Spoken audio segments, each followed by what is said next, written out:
Bonjour à tous et bienvenue sur le premier épisode de Partir. Je suis très contente de vous le partager aujourd'hui. Ça a été du travail pour en arriver à faire ce premier épisode, donc je suis vraiment heureuse de vous le partager. En plus, c'est un épisode qui est bien kiffant et qui m'a interpellée quand je l'ai tourné parce que c'est la première fois que j'entendais quelqu'un dire et raconter qu'elle se sentait plus chez elle dans un autre pays qu'elle venait de découvrir que dans son pays natal dans lequel elle a grandi. Et j'avais encore jamais entendu ça avant, je savais pas que ce sentiment existait et que c'était quelque chose de possible.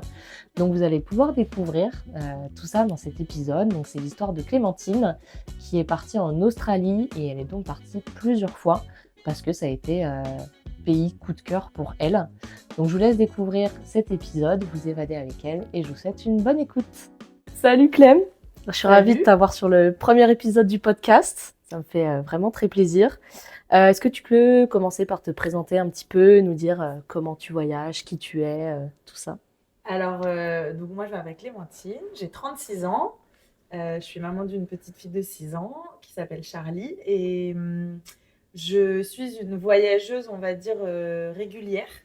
J'ai toujours aimé voyager et j'essaye d'organiser à minima un voyage en Europe dans l'année et un voyage en dehors de l'Europe tous les 2 ans. Ok. Voilà. Et donc du coup, il y a quelques années, tu es partie en Australie. Exact. C'est pour ça qu'on te voit aujourd'hui. Donc tu es partie plusieurs fois en Australie. Une première fois quelques semaines, une deuxième fois toute seule et une troisième fois avec ton copain de l'époque. C'est ça. Est-ce que, ce que je te propose, c'est qu'on remonte au début et que tu nous expliques un petit peu ta situation, qu'est-ce qui a fait que tu as envie de partir, enfin où t'en es avant ton premier voyage. Ouais. Moi, il faut savoir que le virus du voyage, c'est quelque chose que j'ai attrapé toute petite. C'est ma maman qui m'a transmis ce virus-là en me racontant ses voyages à travers l'Europe avec ses copines quand elle était jeune. J'ai toujours aimé écouter ses récits, ses aventures et tout ce qu'elle avait pu vivre. Et ça m'a donné envie à mon tour d'explorer le monde, de voir ce qu'il avait à offrir, de découvrir des nouvelles cultures. Et du coup, j'ai toujours eu cet objectif-là de partir, découvrir le monde à un moment donné de ma vie. Le premier voyage, il a eu lieu entre ma première et ma terminale en 2005, quand mes parents m'ont proposé de partir en voyage linguistique. Je suis partie donc en échange scolaire. J'ai découvert ma famille d'accueil par internet. À l'époque, c'était des mails, donc on a échangé des mails avant mon arrivée. Et quand je suis arrivée au mois de juillet en Australie, j'ai découvert ma famille d'accueil avec qui j'avais créé des liens déjà digitaux, mais on avait malgré tout commencé à faire connaissance. J'ai eu comme un coup de foudre, je suis tombée amoureuse du pays, je suis tombée amoureuse des gens, j'ai été séduite par leur gentillesse, par leur facilité de créer du lien. Même si c'était l'hiver, moi je suis allée à Melbourne, donc la météo elle est plutôt européenne on va dire, en hiver. Mais je suis arrivée, c'était l'hiver et pour autant il faisait 15 degrés. Et en fait, j'ai été séduite par les paysages, par la ville, par tout ce qu'elle dégageait aussi. Et je suis restée 6 semaines là-bas. J'ai eu l'opportunité, avec l'association avec laquelle je suis partie, de faire une semaine dans le désert pour aller découvrir la culture aborigène, découvrir aussi des paysages complètement rien à voir, parce que le désert australien, c'est unique. Et j'ai aussi eu l'opportunité de partir à Sydney avec ma famille d'accueil qui m'a emmenée voir un match de rugby là-bas. Et du coup, c'est contraste aussi avec Melbourne, qui est plutôt une ville européenne, et Sydney, qui ressemble plutôt à des grandes villes des États-Unis avec des buildings très hauts. Et pour le coup, ça contraste parce qu'il y a des plages très belles au bord de la ville. Mais voilà, ce premier voyage, il a été très riche. J'ai pu voir Sydney, j'ai pu voir Melbourne, j'ai pu voir le désert. Et ça m'a donné envie d'y retourner immédiatement. Ok, donc déjà dès le début, tu t'es dit, c'est sûr, je vais y retourner. Ouais. L'Australie, ça me parle, c'est quelque chose. Je me suis sentie chez moi. Ok. C'est un sentiment qui est assez unique parce que, non pas que je me sente pas chez moi en France, je suis née en France, j'ai grandi en France, j'ai beaucoup été en Italie je crois que j'avais 2 mois la première fois que je suis allée en Italie rencontrer ma famille. Donc je me suis toujours sentie moitié-moitié. Moitié italienne, moitié française. Et pourtant, l'Italie, je me suis pas dit j'ai envie d'y vivre. L'Australie, j'ai mis les pieds là-bas. Au bout de 3 jours, je pense que je me sentais chez moi, plus chez moi qu'en France. Okay. Et du coup, j'ai eu ce sentiment de je suis à ma place. Ici, je suis à ma place. Ici, je suis un individu à part entière et je me sens chez moi. En France, j'ai jamais ressenti ça. Okay. Même si je suis française. C'est marrant que ça t'ait fait ça en 6 semaines seulement, parce Mm. que c'était 6 semaines du coup C'est ça. ton séjour. Et t'étais plutôt jeune, t'avais quoi, 15 ans, 16 Ouais, ans, j'avais 17 ans, si 17, c'est ouais, entre c'est ça, là. j'avais 17 ans. Ok. Et c'est intéressant du coup aujourd'hui parce que c'était il y a quelques années, donc tu as Mm. pu prendre du recul par rapport à tout ça. Est-ce que tu te rappelles comment tu te sentais avant ton départ à 17 ans? Parce que tu as 17 ans, tu connais la France, l'Italie, et Ouais. là, t'es même pas majeur et tu dis, je vais partir en fait à l'autre bout du pays. T'es dans... T'as quoi dans la tête à ce moment-là? J'ai un état d'esprit qui est assez ambivalent. D'un côté, je suis très excitée à l'idée de partir. Moi, j'ai été emballée par l'idée de partir loin tout de suite. J'avais envie de m'éloigner et puis de me challenger aussi parce que malgré tout, tu quittes un confort, tu quittes une certaine sécurité avec ton cocon familial, etc. Donc, j'avais aussi cette envie de me challenger et de voir de quoi j'étais capable et ce que j'avais dans le bide. Et à la fois, j'étais terrorisée à l'idée de me dire, en fait, je pars au bout du monde. Enfin, clairement, on est de l'autre côté de la Terre. C'est vrai. Si il se passe quoi que ce soit chez moi, je mets 24 heures pour rentrer. Il y a 12 heures de décalage horaire, donc tu peux pas appeler les gens quand t'en as envie.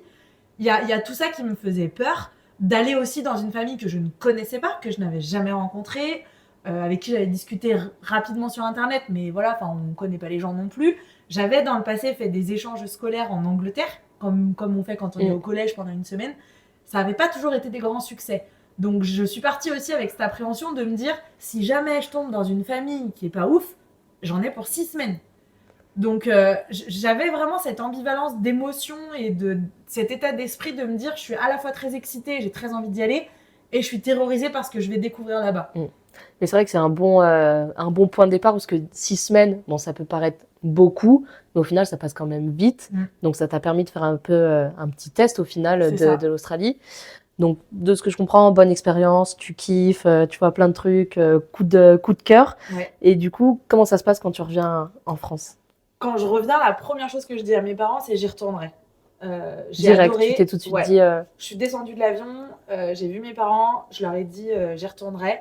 Je sais que je retournerai là-bas, j'ai trop aimé et je vais vivre là-bas. Et je pense que mes parents, au tout début, ne m'ont peut-être pas forcément pris au sérieux parce que depuis toute petite, je dis je vais habiter dans tel pays, de toute façon, je vais vivre à l'étranger, je vais voyager toute ma vie, j'aurai des maisons partout. Donc je suis pas sûre qu'ils m'aient pris très au sérieux au départ.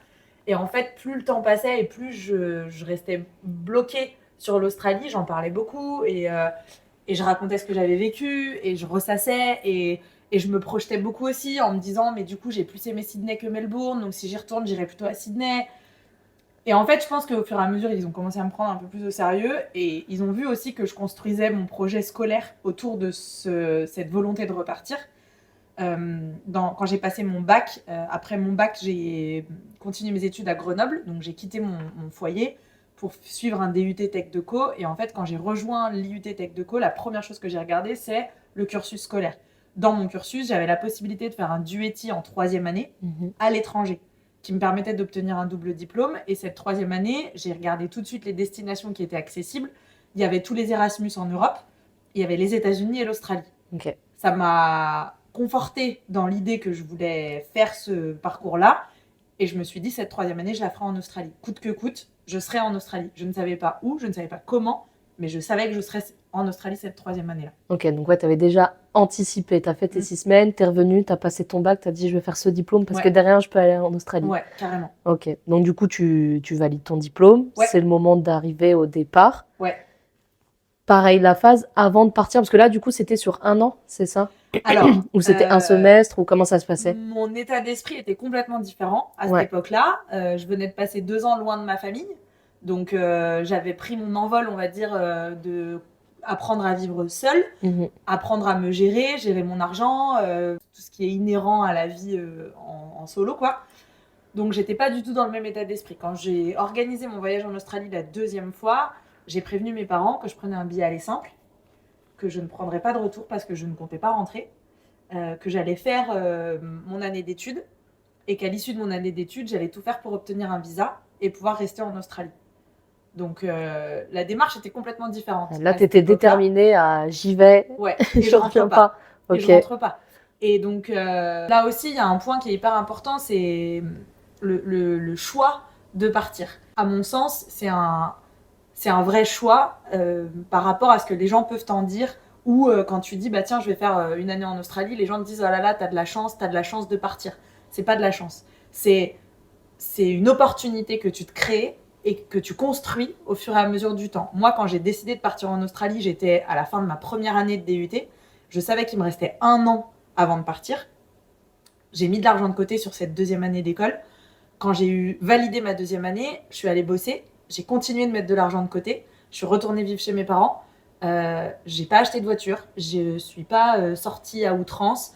Je bossais beaucoup. Je suis allée à la banque. J'ai demandé un prêt sur 15 ans pour pouvoir payer mes études. J'ai choisi la fac la moins chère de l'Australie parce que je savais que financièrement, ça allait être compliqué. Mes parents m'ont fait confiance. Ils m'ont dit, on te suit si on se rend compte que tu mets tous les moyens en œuvre pour y arriver.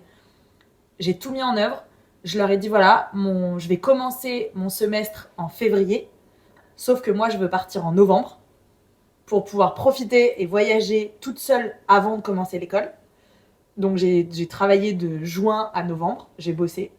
Et en novembre, j'ai pris l'avion avec un billet aller simple, un sac à dos de 10 kilos sur le dos. Et c'est parti. Me dire, là, ça y est, tu quittes définitivement. Dans ma tête, en tout cas, c'était définitif de je ne reviendrai plus ici. Et en tout cas, ciao, bye bye. Voilà, ma vie sera ailleurs. Et est-ce qu'il y avait quelque chose que tu voulais aller chercher ailleurs ou c'était vraiment juste t'as un feeling qui t'appelle vers l'ailleurs, tu vois? Ou est-ce qu'il y avait des choses où t'en avais marre en France ou quoi que ce soit? Non, c'était un feeling.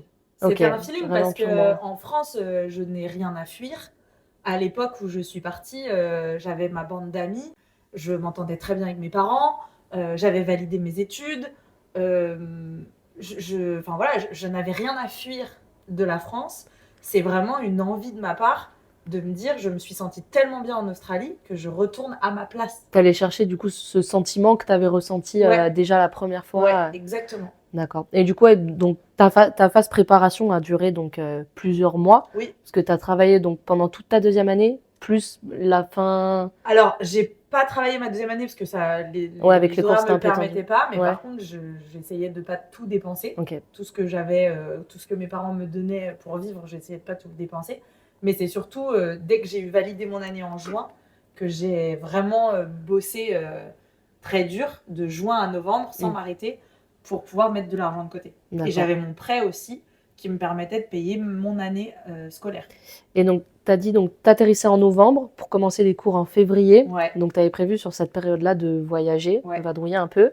Comment tu as prévu cette période-là? Est-ce que tu avais anticipé, je vais aller ici, Est-ce que tu avais loué d'avance des logements, etc. Ou il y avait un peu de feeling ou tout était prévu? Tu étais un peu comment Alors, quand je suis partie, j'ai eu peur quand même. Ouais. Je minimise le truc maintenant parce que j'ai 15 ans de recul derrière moi, mais j'ai eu peur. Quand j'ai quitté mes parents à l'aéroport, j'ai eu les larmes quand même. Quand je suis montée dans l'avion et que je me suis dit, ok, là je pars pour 24 heures d'avion, j'avais les larmes de me dire, malgré tout, je quitte ma famille, je sais pas quand est-ce que je vais les revoir. Parce que c'est vrai que quand on t'entend parler, ça fait très... je suis sûre de ce que je fais, tout va bien, ça se déroule et hyper confiante. Ouais. Mais du coup, t'avais quand même de l'appréhension. J'étais déterminée, ça c'est une évidence, mais j'ai eu peur parce que je pars seule, parce que je pars avec un sac à dos, donc malgré tout, t'as que ton sac à dos, en fait, c'est ta maison, c'est ton sac à dos. J'étais une espèce de tortue et de me dire, en fait, maintenant, j'ai pas de toit, j'ai pas de voiture, j'ai pas de... Enfin, le confort, je l'oublie, quoi. Donc j'ai eu quand même une petite appréhension. Après, ce qui était prévu, c'est que j'arrive en Australie et que je reparte tout de suite avec une copine de Grenoble en Nouvelle-Zélande pour 3 semaines de road trip en Nouvelle-Zélande. Donc on va dire que les 3 premières semaines étaient déjà bouclées. Okay. J'avais déjà, je savais où j'allais, je savais que je partais pas seule. Ouais, t'étais pas toute seule, t'avais des points de repère déjà pour... Mon premier point de repère, c'était la Nouvelle-Zélande. Okay. On a fait les 3 semaines en Nouvelle-Zélande. Donc là, c'était ma première expérience de road trip, pour le coup, qui s'est hyper bien passée, où là, on découvre la liberté aussi de voyager. On se dit, en fait, on a un van, on s'arrête où on veut, quand on veut. Et là, j'ai découvert aussi ma façon de voyager. De tout ce que j'avais pu expérimenter dans le passé, le road trip, c'est ma façon de voyager. C'est là où je me sens moi, c'est là où je me sens plus à l'aise, c'est là où je suis le plus libre. Donc aujourd'hui, je voyage beaucoup comme ça. Ensuite, quand je suis rentrée de Nouvelle-Zélande, c'est là où je suis partie seule. J'ai quitté mes amis. Et là, je suis arrivée à Sydney et j'ai rencontré des gens. Et du coup, t'es arrivé, t'étais en auberge, Ouais, t'étais. ouais, j'ai D'accord. pris des auberges. Pour le coup, j'avais rien anticipé. Ok, tu savais juste que t'atterrissais là-bas, Ouais, en auberge. ouais. T'avais déterminé une période en auberge ou. En fait, je savais que j'avais de fin novembre à février Ouais, pour voir ce que j'avais envie de voir. ok. Je ne savais pas ce que j'avais envie de voir parce que j'avais envie de tout voir. Mm. Je savais que je ne pourrais pas tout voir dans ce laps de temps. Ouais, c'est tellement grand. Donc l'idée, c'était de dire, bah, en fonction des rencontres, en fonction de l'argent, en fonction de la météo, fais comme tu as envie de faire. Et Vraiment c'est- au feeling à 3000%. Ah là, c'était 3000% du feeling. Ok. Et des rencontres. Et en fait, j'ai fait des rencontres incroyables. euh, où des amitiés, j'ai créé des amitiés que j'ai toujours aujourd'hui. Des gens que j'ai vus une fois dans ma vie, pendant une semaine. Quand j'étais à Sydney, ce que je me suis dit, c'est étant donné que tu veux voir plein de choses, il faut que tu t'organises. Et tu peux pas partir seul comme ça parce que tu vas louper des choses et surtout des infos. Moi, je suis quelqu'un de très curieux à la base et j'aime pas ne pas savoir. Donc, quand j'allais visiter des endroits, j'aimais connaître l'histoire, j'aimais savoir d'où ça vient, pourquoi c'est comme ça, pourquoi ça a été construit comme ça, par qui, etc. Donc, du coup, je me suis inscrite dans une agence pour faire des courts voyages. Une agence qui propose des excursions de 2 jours, 3 jours, 4 jours, 5 jours, une semaine, etc. Donc, c'est des groupes de gens que tu ne connais pas avec un guide et tu dors soit dans des hôtels, soit dans des tentes, soit ça dépend, c'est comme tu choisis. Donc, moi, j'ai choisi d'en faire 2. J'ai fait une première excursion de Melbourne à Adélaïde. Donc, ça, c'est la Great Ocean Road que j'ai fait avec un groupe de gens que je ne connaissais pas. Donc là, bah, tu fais des belles rencontres. Mm. Et puis tu apprends à vivre ensemble. Et puis en fait, on vient tous des 4 coins du monde et on a tous des références différentes. Et c'est hyper enrichissant. Moi, j'ai adoré ce voyage-là. De là, dans ce voyage, j'ai rencontré 2 filles absolument adorables, une Canadienne et une Danoise, avec qui on s'est vraiment liés d'amitié fort. Et à l'issue de cette semaine, on s'est dit, bah, qu'est-ce qu'on fait? Est-ce que vous avez des trucs de prévu? Non, moi non plus. Ok, bah, qu'est-ce qu'on fait? Et donc là, on a prévu un nouveau voyage, une nouvelle excursion à Kangaroo Island, toutes les 3, avec un autre groupe qu'on ne connaissait pas. Et une fois qu'on est rentré, moi j'ai pris un bus pour aller jusqu'au centre de l'Australie, à Uluru, où j'étais déjà allée la première fois. J'ai pris un bus, et là, faut t'imaginer que tu passes à peu près 20 heures dans le bus. C'est Ok, le petit bus, comme les bus scolaires, c'était pas le bus de voyage. Ouais, et c'est 20 heures dans le bus. Ouais. C'est interminable. Tu traverses la moitié du pays, c'est interminable. Et tu arrives en plein milieu du désert, du sable rouge, rien, rien, Le néant. rien, le néant. Les routes sont vides, t'as pas de station, t'as une station tous les 400 km. C'est le néant, c'est incroyable. Et là, j'étais seule et j'ai fait une nouvelle excursion avec un nouveau groupe. Et là, je dormais dans comment ça s'appelle, des swag bags. En fait, c'est un espèce de sac de couchage en toile de jute, épais, à la belle étoile. Ok, là, t'as Et vraiment ton sac, hop, dors, vas-y. Par Par terre. dans le sable. Et on te dit, peut-être tu auras des serpents, c'est pas grave, bouge pas, ils viendront pas. C'est rassurant. Et t'avais déjà, avant ça, voyagé un peu comme ça, À la nature, route, mais ça? jamais Non. de la vie. Ok. Jamais de la vie. Au moins une tente, à minima une tente. Ouais. Mais pas en te Là, disant t'es peut-être qu'il y a dehors des et puis araignées qui ciao. vont te monter dessus. Ouais. On sait pas. Non, là, c'est la première fois et j'ai pas beaucoup dormi. Mais ça a été une expérience incroyable parce que du coup, tu te retrouves au milieu du désert, le ciel étoilé, la voie lactée, c'est des choses que tu vois pas tous les jours. Et tu te rends compte de la chance que tu as d'être ici à ce moment-là et de vivre ce que tu es en train de vivre. Ok. Et ensuite, je suis rentrée du coup sur Brisbane, où là, j'ai commencé mes études. En février. Et c'était parti. Et là, c'est parti, quoi. Et là, tu découvres une résidence étudiante. Moi, j'étais dans une résidence où c'est des petites maisons de 4 personnes. Tu ne choisis pas tes colocataires. Chacun a sa chambre, sa salle de bain, et ensuite, on partage la cuisine et la pièce commune. Et donc, je rencontre mes colocs, une Allemande, un Néo-Zélandais, un Australien, qui étaient tous à la même université que moi, qui se trouvaient à 1,5 km à pied, dans une réserve de kangourous. Donc, tu vas à pied à l'école et tu croises des kangourous sur ton chemin. Ça, c'est un truc que tu vis pas en France. Enfin, Ouais, c'est t'as inimaginable. plein d'étapes. Non, ouais, c'est clair. C'est marrant de voir du coup avec, comme on dit, bah, comme tu disais, vraiment au feeling, comme une étape en amène une autre, Ouais, et que c'est ça qui a construit vraiment toute ta période de voyage entre ben, novembre et février. ouais, Si on revient du coup au moment où t'atterris donc en Australie pour la première fois, avant du coup bah, toutes tes aventures qui ont l'air hyper bien et tout, quand t'arrives en Australie, est-ce que tu réalises que bah, t'es à des milliers de kilomètres de chez toi, t'es ouais. dans un tout autre pays, comment ça se passe vraiment ton arrivée en Australie, maintenant que t'es seule?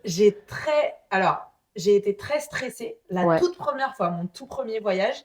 Quand je suis arrivée à l'aéroport, j'avais des notions d'anglais. Mm. J'étais en terminale, moi j'ai toujours eu une belle appétence pour les langues, donc j'ai toujours eu un bon niveau d'anglais, mais c'est de l'anglais que tu apprends à l'école. Ouais, pas... Et en fait, quand je suis arrivée à l'aéroport en Australie, avant de rencontrer ma famille, du coup, ouais. je passe les douanes, et là, le douanier me parle et je ne comprends rien. Mm. Mais pas un mot. Donc ça, du coup, sur ton tout premier Le voyage, tout premier les six voyage, les semaines. 6 semaines, Ouais. il me parle et je ne comprends pas un mot de ce qu'il me dit. Et là, je commence à goûter, mais sévère. Et je me dis, mais qu'est-ce que je viens de faire? Je viens de faire une énorme connerie. Je ne parle pas un mot de cette langue. Mm. Et dans ma tête, je panique. Je me dis, mais j'ai pas anticipé Le le fait fait que qu'il je avait parlais un pas. accent que je Ouais, ne c'est pourrais vrai pas ça. comprendre. Et là, j'ai commencé à paniquer, à me dire, mais qu'est-ce que je viens de faire? Et du coup, je lui demande de répéter une fois, deux fois, trois fois. Et à Là, la ça fin, je passe lui dis, pas. Sorry, I'm French, I don't understand. Et le gars, hyper gentil, me dit, ah, mais it's ok. Et en fait, il m'a rassurée. Ok. Il s'est mis à articuler et tout. Et là, j'ai compris ce qu'il me disait. Et c'est là aussi, je pense que le coup de foudre a opéré un peu Mm. parce que je me suis dit, putain, en Ils fait, sont les mecs me gentils. rassurent, ils sont gentils. Moi, j'avais eu une expérience en Angleterre précédemment, où j'avais vécu un peu en Angleterre, où j'avais travaillé en Angleterre. Les Anglais n'ont pas du tout la même attitude. Les Anglais, tu comprends pas, ils s'agacent très vite. Du C'est coup, ça, c'était totalement l'opposé que tu avais eu. l'opposé. Et ça Ok. m'a rassurée tout de Mm. suite. Alors que j'étais paniquée, ça m'a rassurée tout de suite en me disant, ok, bon, eux, ils font l'effort d'essayer de me Mm. comprendre et de se faire comprendre. Ouais, donc là, ça t'a mis en Ça confiance, m'a t'as mis dit en c'est bon, je peux confiance. avancer. Ouais, Et la deuxième fois, donc, quand tu retournes bah, cette fois-ci seule, sans famille d'accueil ouais, derrière pour t'accueillir, etc., en étant livré vraiment à toi-même, en ouais. n'ayant rien prévu, là, à ce moment-là, comment tu te sens? Excitation au max. Ah ouais? Ah ouais, excitation au max parce que bah, du coup, j'avais l'impression de revenir en terre connue. Ouais. Et, et pour le coup, je me dis, ça y est, je suis à la maison, quoi. Mm. Ça y est, j'arrive chez J'y moi. suis, je suis Ouais, là. je suis chez moi. euh, et puis l'accent, bah, du coup, je m'y étais fait. Mm. Donc c'était plus une surprise. Je savais où j'allais, parce que je partais en Nouvelle-Zélande tout de suite. Donc je savais aussi où j'allais. Et en fait, j'avais hâte. J'avais qu'une hâte, c'était de profiter de tout ça. C'était d'en prendre plein les yeux, d'en prendre plein les oreilles, de rencontrer des gens, de découvrir des paysages. Enfin, j'avais hâte, quoi. Je voulais bouffer ce voyage à 1000%. Donc, au final, toute la partie stress, peur, appréhension, elle t'a été enlevée avec les premières 6 semaines Ouais. qui t'ont permis vraiment de tâter un peu le terrain, savoir où est-ce que tu vas. Et ensuite, bah, t'avais peut-être ce poids en moins de l'inconnu, du coup, Oui, la deuxième fois, qui a fait que ça complètement. allait beaucoup mieux, même si au final, t'avais pas de point de repère parce que tu connaissais personne. Mm. Ça a quand même été. Non, ça a été beaucoup plus facile. Et puis, il y a aussi un point qui a joué beaucoup pour me rassurer, c'est la sécurité. En Australie, durant mon voyage, mon premier voyage de 6 semaines, je me suis sentie en sécurité. Il y avait beaucoup de police dans les rues, il y avait il y avait très peu de délinquance, Mm. très peu de gens chelous dans les rues. Et ça m'a beaucoup rassurée pour mon premier voyage. Et le deuxième voyage, quand je suis arrivée, je savais ce qui m'attendait. Je savais que c'était un pays rassurant, sécurisant. Et du coup, ça m'a aussi déstressée de me dire, oui, je suis loin de chez moi. Oui, c'est un nouveau voyage, c'est un nouveau challenge. Je viens construire ma vie ici. Mais je suis rassurée parce que j'ai un point de repère malgré tout qui est à Melbourne. Ma famille d'accueil avec qui j'avais gardé des contacts. Donc je savais que dans tous les cas, ils étaient là pour moi. Ils me l'avaient dit, si tu as besoin, tu viens nous voir, etc. Et j'étais allée les voir d'ailleurs en arrivant. Le fait est que j'avais ce premier point d'attache à Melbourne. Et après, je me suis dit, ben, je suis rassurée d'être là parce que je connais un peu et j'ai envie d'être là, surtout. J'ai très envie d'être là. Ok, donc là c'était la suite logique, c'est bon, Mm, l'aventure peut commencer. mm. Et du coup, tu parlais que tu avais fait les excursions, où tu rencontres un petit peu des gens, tu rencontres ces filles Ouais, que tu viens de rencontrer, au final tu te ouais. retrouves à partir avec elles. Comment ça se passe, les liens que tu crées avec les gens? Parce que je trouve quand on est en voyage, enfin, c'est vachement différent de quand on est dans Très. notre vie normale, tu vois. Là, il faut du temps pour construire une amitié. Là où en voyage, tu vas plus facilement accrocher. Ah bah tiens, viens, on va là-bas, bah vas-y, viens avec nous et tout. Mm, Et tu te retrouves facilement pote du jour au lendemain. mm.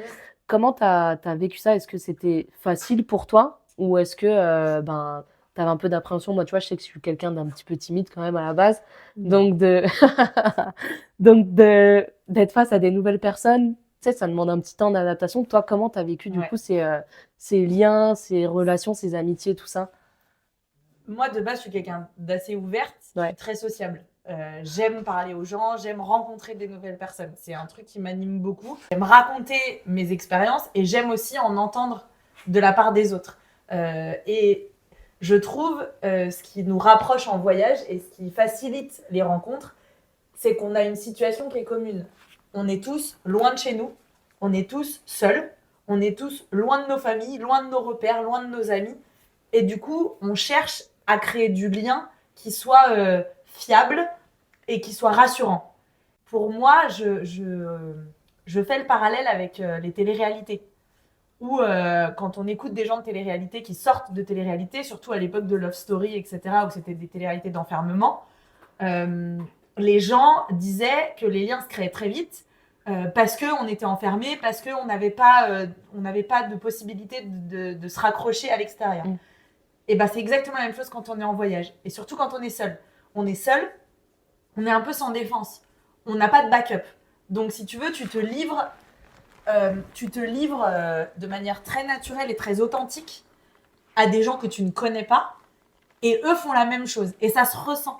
Les relations authentiques, elles se ressentent. Et du coup, moi, j'ai créé du lien très naturellement avec plein de gens.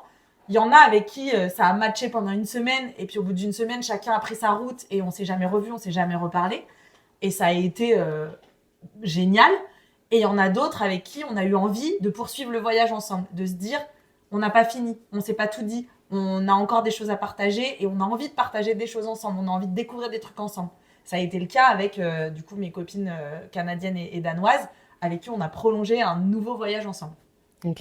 Ouais, c'est marrant ouais, au final, chaque personne, sa relation, enfin, chaque relation avec chaque personne est unique. Et unique, exactement. Mais je trouve ça fou, ouais, cette capacité qu'on a, tu vois, de créer du lien facilement. Et en effet, je pense que le contexte joue beaucoup là-dessus. Mm. Et quand on dit, l'homme, animal social, au final, on retrouve vachement ça. Quand on est seul, livré à nous-mêmes, on va aller spontanément créer du lien. Il y a aussi un autre truc par rapport au lien qui est intéressant. Ouais. Moi, je sais que je n'ai pas forcément ce besoin-là. Moi, je suis plus favorable à créer du lien avec des gens qui n'ont pas la même culture ou la Mm. même nationalité que moi. Quand je suis en voyage, en plus, j'ai d'autant plus l'envie d'aller rencontrer des gens qui ne sont pas de chez moi. Parce que je me dis, c'est une occasion en or, justement, de rencontrer des gens qui sont d'ailleurs, plutôt que d'aller vers des gens qui sont de chez moi, qui pourraient potentiellement Ouais. devenir mes amis à la maison. Des Français, t'en as Des Français, des millions en t'en as- France. Voilà, c'est ça. En fait, t'as des millions de Français en France, donc va pas vers des. Enfin, c'est pas va pas vers des Français, mais T'es à l'étranger, enfin, t'es ailleurs, c'est pour voir d'autres c'est trucs. ça. Je privilégie, en tout cas, c'est ça. C'est que durant tous mes voyages, j'ai toujours privilégié des rencontres d'étrangers plutôt que des rencontres de Français. Ouais. Alors que pourtant, ça peut être plus facile d'aller vers les Français, notamment au début, parce que on va trouver plus de points de repère avec Oui, la barrière de la langue, la culture, les oui, connaissances, etc. Et oui. toi, du coup, en arrivant, t'as été un petit peu vers des Français quand même, ou Par t'as... la force des choses, je l'ai été parce que dans la résidence où j'ai vécu pendant mes études, il Et y avait avant tes études, beaucoup du de coup, en Français. arrivant Non. en... Ah non. ta période de voyage, du coup. Non, sur ma période de voyage, je voulais pas de français. Ok. Et je me souviens que c'était une de mes questions quand je m'inscrivais aux excursions, quand je me suis inscrite aux 2 excursions seule, c'était mes questions. Je voulais savoir s'il y avait des Français dans l'excursion. Et quand il y en avait, je demandais combien. Et s'il y en avait beaucoup, je n'allais pas à l'excursion. Je Ok. prenais une autre. Je demandais une autre. Ouais, c'est courageux quand même de faire cet effort-là de OK, je veux pas avoir de Français, je veux que des gens hyper différents, qui parlent pas ma langue et Mm. puis qui vont, euh, qui vont être totalement différents. Qu'est-ce que tu allais chercher du coup vers ces personnes qui sont différentes? C'est une bonne question parce que je pense que je me suis jamais demandé qu'est-ce que je vais chercher ou de quoi j'ai besoin Mm. dans ces rencontres. À mon sens, c'est plus la soif d'apprendre, la soif de rencontrer des gens que je pourrais pas rencontrer à côté de chez moi. Ok. Encore une fois, et j'en reviens un peu à la base de mon histoire, c'est les histoires que ma mère me racontait de ses rencontres, de ses histoires d'amour qu'elle a pu vivre à l'étranger, etc. J'ai toujours été vraiment émerveillée de me dire, mais en fait, on peut créer du lien avec des gens qui parlent pas notre langue, qui n'ont pas la même culture, qui n'ont pas les mêmes repères, qui n'ont pas les mêmes références, et on peut créer du lien fort avec eux. Et du coup, je pense que j'ai toujours voulu, à mon tour, créer ça et me dire, moi aussi, je veux pouvoir me dire que j'ai des connaissances partout. Je me souviens que ma mère, quand j'étais jeune, me montrait une boîte en bois dans laquelle elle avait répertorié toutes les adresses des gens qu'elle avait rencontrés au fil de ses voyages. Purée. À l'époque, il n'y avait pas d'internet, etc. Donc Oui, c'était des courriers. Et en fait, dans sa boîte, elle avait plein de courriers de gens du monde entier. Et elle me disait, bah, tu vois, là, c'est un Brésilien, là, c'est un Grec, là, c'est une fille qui vient du Congo. Enfin, Et en fait, elle avait cette boîte avec cette espèce de répertoire de gens du monde entier. Et je pense que j'ai toujours eu le désir de faire un peu la même chose et de me dire, mais moi aussi, je vais avoir des repères partout dans le monde, de me dire, ah, t'es allé dans ce pays, ah bah moi je connais quelqu'un qui est là-bas. Ouais. Je pense que ça m'a toujours animé ce truc de me dire, je veux avoir des points de repère dans le monde entier. Ouais. Le monde n'a pas de frontières pour moi. C'est vrai. Ouais, le côté un peu unité. Et t'as voulu peut-être un petit peu reproduire ce que ta mère avait fait. Tout ça, bah, c'est clair, si elle t'a vendu un peu du rêve au final avec carrément. ces histoires, tu t'es dit, bah, ça me donne envie, c'est parti. Carrément. Et donc, tu as fini ta période de voyage, de vadrouille, vient le moment de la rentrée. Ouais. Comment ça se passe? Ça n'a rien à voir avec la France parce que le système scolaire là-bas, il est très différent. Tu choisis tes cours. Donc, tu choisis les cours auxquels tu souhaites t'inscrire, ce qui signifie que tu choisis aussi tes horaires. Parce que du coup, le cours est proposé sur différentes horaires de la journée. Donc, tu choisis à quelle heure tu peux participer au cours. Moi, très rapidement, le premier semestre, je me suis un peu fait enfler parce que j'avais pas cette notion. Donc, j'avais une semaine de cours éparpillés sur plein d'heures différentes. Et le deuxième semestre, je m'y suis pris beaucoup plus à l'avance. Et du coup, j'avais condensé l'ensemble de mes cours sur 3 jours. Ok. Donc, je faisais 3 jours assez intenses. Mais par contre, après, t'avais le reste de la semaine libre. Ce qui me permettait de partir en vadrouille quand je le voulais. À l'école, j'ai fait un DUETI, donc un bachelor de marketing international. Ça a été l'année la plus enrichissante de tout mon parcours scolaire parce que les profs, c'était des intervenants, donc des professionnels qui venaient du monde entier, qui ramenaient leur bagage de leur propre culture. Dans ma classe, je n'avais que des internationaux, très peu d'Australiens, beaucoup de gens d'Europe, d'Asie, d'Amérique du Sud, d'Amérique du Nord. Donc là, on avait vraiment une représentation du monde qui était assez incroyable.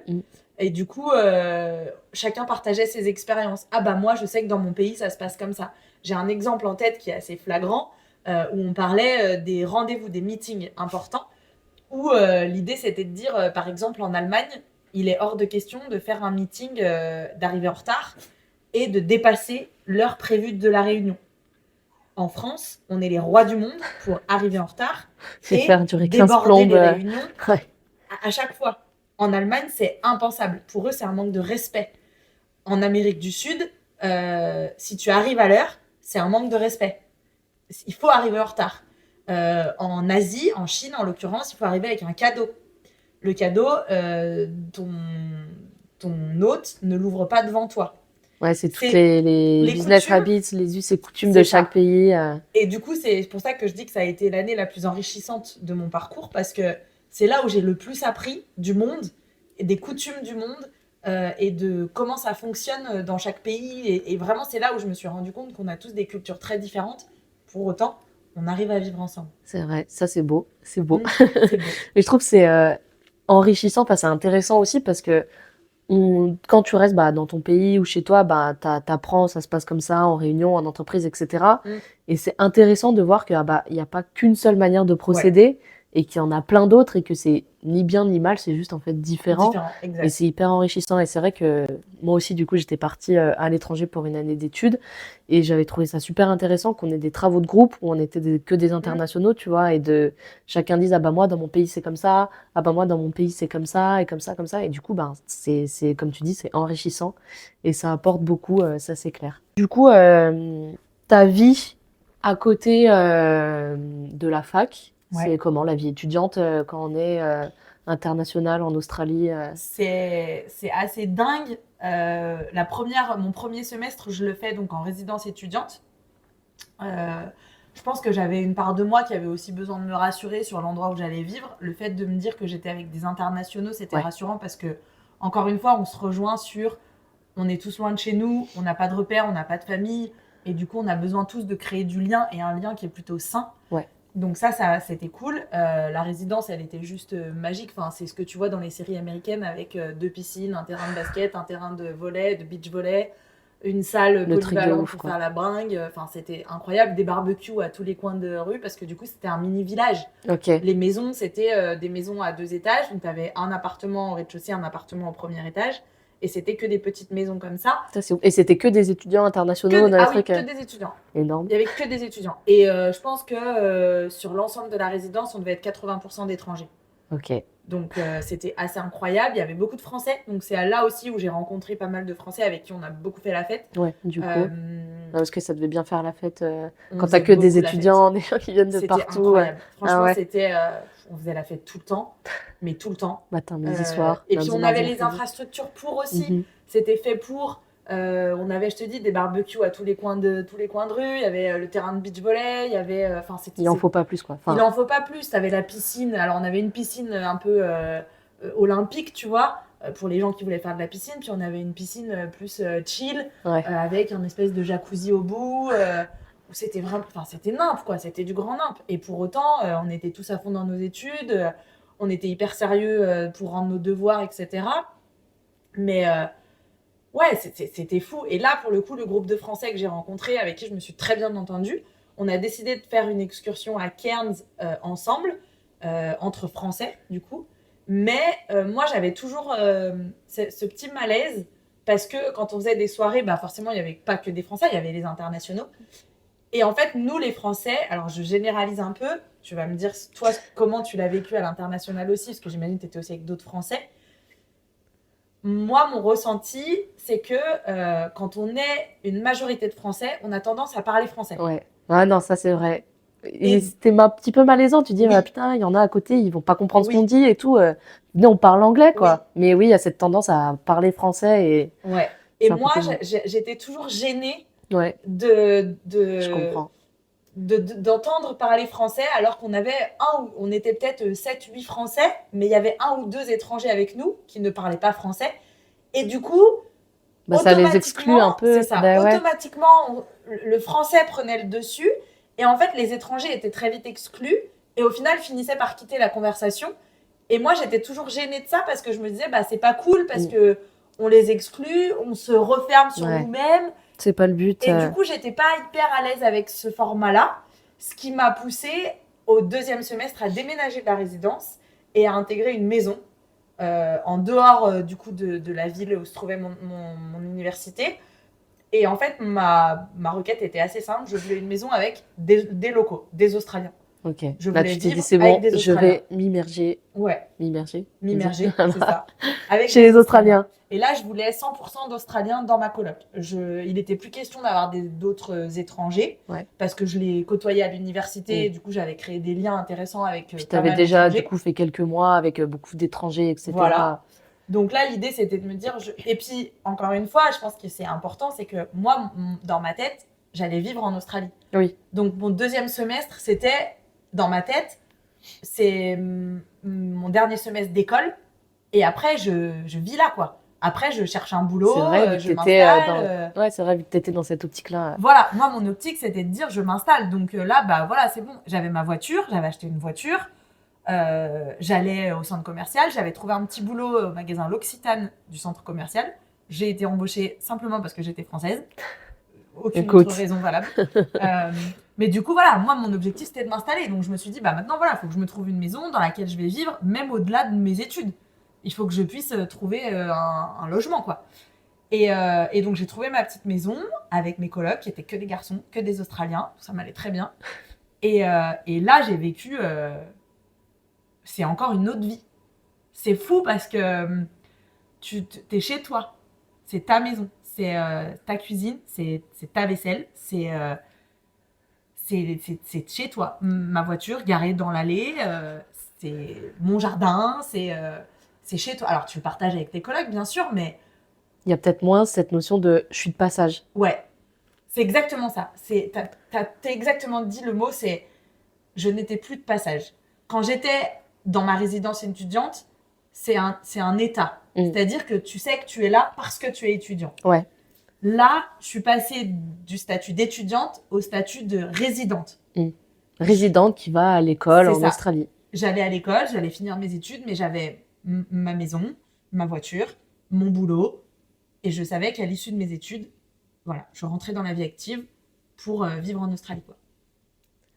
C'est marrant parce qu'il y a vraiment... On voit l'évolution, en fait, dans ton état d'esprit entre le moment de je vais apprendre l'anglais à je deviens résidente. Ouais. Et on voit que tu passes vraiment par toutes ces étapes de ok, bah, j'ai un peu peur, je sais pas où j'atterris, à en fait, ah bah non, ça va bien, j'ai des points de repère, ah bah je connais un tel, ah bah je me fais des potes. Et une fois que tu as validé un peu toutes ces étapes, tu vois, bah t'arrives à bah c'est bon, voilà, je commence à être résidente et tu mets vraiment bah tes petites pierres à l'édifice étape par étape. Ouais, et puis tu as une routine qui s'installe aussi, Ouais. malgré tout, tu vois. Même si j'ai eu une première période où c'était du voyage, après je me suis installée dans la résidence avec mes potes internationaux, on allait toujours dans les mêmes boîtes de nuit le week-end. Enfin, je veux dire, les rituels étaient là malgré tout, tu vois. Au bout de combien de temps t'as commencé à sentir ces rituels s'installer et que ça devienne un peu très vite. une routine? Bah, Parce que moi, je trouve, tu vois, que c'est au bout de quand même quelques mois, je trouve que t'as peut-être 4-5 mois où ça reste un peu de la nouveauté, même si tu fais un peu les mêmes choses. Et au-delà de 4, 5, 6 mois, là, tu commences à te sentir, tu vois, dans le truc, dans la vie. Ouais, c'est un peu ça. En fait, tant que j'étais à la résidence, comme tu disais, je me sentais encore de éphémère, passage. ouais. Et puis, tu as toujours l'excitation de temps en temps. Tu as des espèces de flashs de te dire « Waouh, je suis en Australie, je suis française, je suis en Australie, je suis en train de vivre cette vie. C'est moi qui suis en train de vivre cette vie. » Donc, tu as des espèces de flashs qui te ramènent à la réalité puis qui te font prendre un peu de hauteur sur la situation que tu es en train de vivre. Et une fois que j'ai eu déménagé dans ma maison, donc au deuxième semestre, effectivement, c'est au bout de 4-5 mois, je pense, là, la tendance, elle s'inverse. C'est-à-dire que t'es plus dans la nouveauté. T'es dans les rituels, t'es dans le petit quotidien, ton quotidien, ta routine. Et du coup, ça devient la normalité. Moi, ma maison était sur pilotis avec vue sur l'océan. C'était normal. Tu vois, je me levais le matin, je regardais l'océan. De temps en temps, avec mon coloc, on regardait les infos françaises sur France 2. La seule chaîne qu'on captait française, c'était France 2. On regardait les infos sur France 2. Et j'avais l'impression que c'était même pas chez moi. Je regardais des infos d'un pays étranger, quoi. Au final, t'as vraiment... Bah, t'as basculé, quoi, dans cette... Tu t'es adaptée, au final. Je me sentais plus australienne que française. C'est une évidence. C'est 100%. Ah ouais, je me sentais plus française du tout. Je sais qu'il y en a certains qui revendiquaient ce truc de « Bah, moi, je suis français. » Moi, au contraire, c'était « Bah, devine. » C'est pas que j'osais pas le dire, c'est que déjà, j'étais fière qu'on n'arrive pas à reconnaître mon accent. Déjà, c'était une fierté de ma part. Une fierté pour moi de me dire... je me suis tellement fondue dans la masse que tu ne sais même plus dire d'où je viens. Tu te sentais plus vibrer en étant en Australie qu'en étant en France Je me sentais chez moi. D'accord. Je me sentais c'est à marrant ma place. ce sentiment-là. Tu vois, le fait d'aller surfer le matin avant d'aller en cours, le fait de rentrer chez moi. Quelle vie, sachant que allez, un petit peu plus d'1 an en arrière, t'étais à Grenoble en train de faire ton DUT. Ce changement de life et du coup t'arrives quand même à te dire purée mais cette vie quoi. Bah non, parce que je me disais bah c'est la normalité pour c'est moi. normal, genre c'est en fait c'est ce que je voulais et du coup ça a tellement été ancré en moi de c'est cette vie là que je veux vivre, que si tu veux c'était devenu ok, bah c'est bon, j'y suis, c'est J'y cette suis, c'est vie-là, ça. c'est ma vie. Et Ça, c'est ma vie. tu te sens comment une fois que tu as réussi à atteindre cette vie que Ah tu bah, je cherchais? suis au top, je suis au max. L'épanouissement Ah ouais, je suis au total. max. Ah bah, je suis au max je suis au max de mon épanouissement. Ouais. Je me sens, je me sens bien, je me sens bien dans ma peau, bien dans mon corps, bien dans ma tête. Je me dis, mais qu'est-ce qui peut m'arriver? Mm. Rien peut m'arriver. Rien. J'avais des soucis de bagnole. Je- J'ai eu un accident de voiture quand j'étais là-bas. J'ai eu un accident de voiture grave où je me suis endormie au volant. Ma voiture a tapé une autre voiture à plus de 120 km/h. Ça aurait pu être fatal, Mm. clairement, mais c'était pas grave. Ouais. Tu peux mourir tranquille là. À Ah, ce mais je me disais, moment-là, mais il peut m'arriver peu importe. Je ouais. suis en Australie, je vis ma best life, quoi. Tu vois? Et dans tout ton parcours, du coup, entre le moment où tu arrives en Australie toute seule, Mm. après la Nouvelle-Zélande, et le moment où là, tu arrives à ton objectif ultime, Ouais, est-ce que tu passes par des phases un peu plus down, où tu as un peu de ouais, coup de blues, tu vois, des moments où, ouais. bah, quand même, chez moi, du coup, En voir mes France, parents en ouais. France, ça me manque. Ouais, j'ai eu plusieurs coups de blues pendant cette période où j'étais en Australie. On a perdu un ami dans mon groupe de copines qui s'est fait assassiner. Et ça a été un gros choc. C'est une de mes amies qui m'a téléphoné pour me prévenir. Ça m'a rappelé à la réalité. Ok.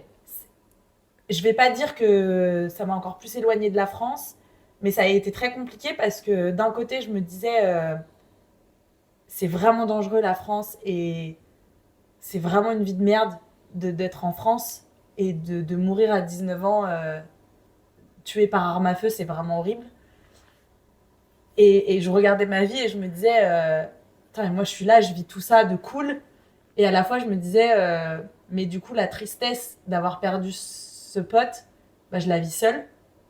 Je peux la partager avec personne parce que mes amis qui partageaient ma douleur étaient en France. Mm. Ouais, puis à l'époque, en plus, comme tu disais, il n'y avait pas ben, tous les téléphones, Non, il y avait les autant que webcams, il y avait ça. Internet, mais il n'y avait Ouais. pas, tu vois, on n'avait pas la 4G. Enfin, c'était Mm. de l'Internet ADSL.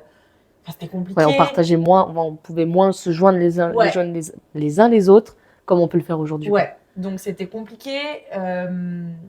C'était limité. Les appels étaient limités. Tu pouvais pas téléphoner en illimité à tes potes en France. Donc, c'était très restreint. Et il y a eu cette étape-là où Ça t'a mis un coup. ça m'a mis un coup au moral, où je me suis dit, je savais que je pouvais pas rentrer, de Mm. toute façon, c'était pas possible, parce que j'avais pas les moyens, mais ça a été compliqué de rester là-bas loin, de savoir que mes amis étaient ensemble, mon groupe d'amis était ensemble en France pour se soutenir, et que moi j'étais loin.